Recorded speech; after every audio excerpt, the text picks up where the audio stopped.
Welcome to This Explainer. Now, the story of Angry Birds, it isn't just about a successful video game. It's really this dramatic, documentary-style look at the life cycle of an entire entertainment empire. We're going to see how the relentless pursuit of revenue basically corrupted the very DNA of a totally beloved studio. I mean, think back to the early 2010s. If you had a smartphone, you were slinging birds at green pigs, right? It was inescapable. But how does a high-flying, cultural phenomenon like that eventually lose its wings? How does the world's most downloaded game morph into a cautionary tale of aggressive monetization, corporate greed, and just a desperate pivot for survival?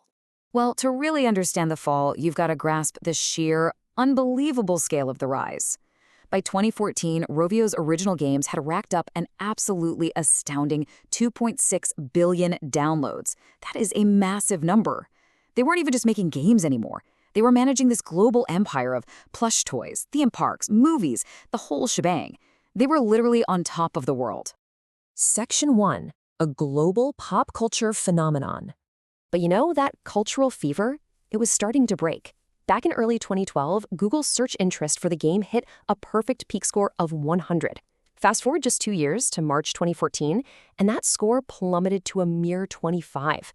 The general public was naturally moving on, seeking out the next big thing, and as a direct result, Rovio's massive merchandise sales started sharply declining. Section 2. The freemium industry disruption.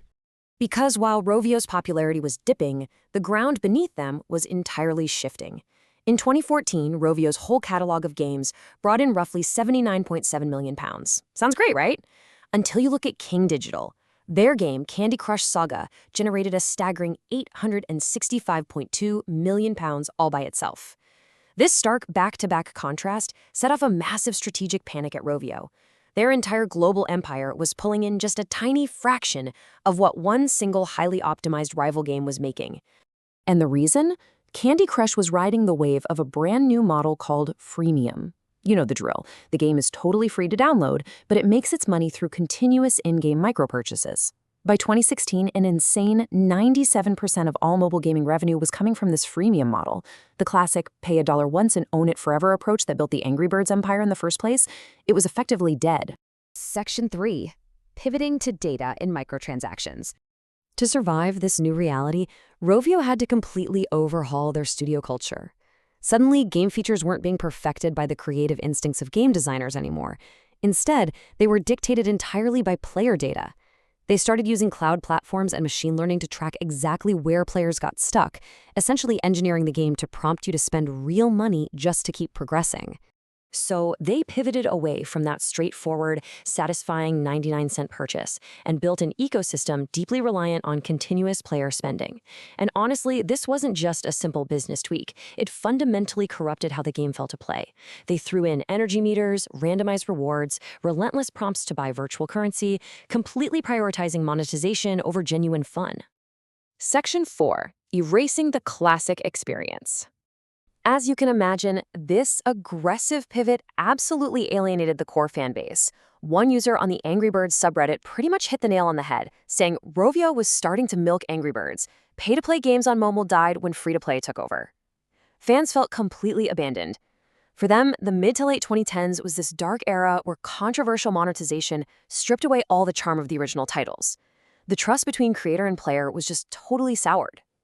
And things escalated to a whole new level when Rovio actually delisted the original games in 2019. In 2022, they briefly brought back a remake of that classic 99-cent game, but then quickly pulled it down again. Why?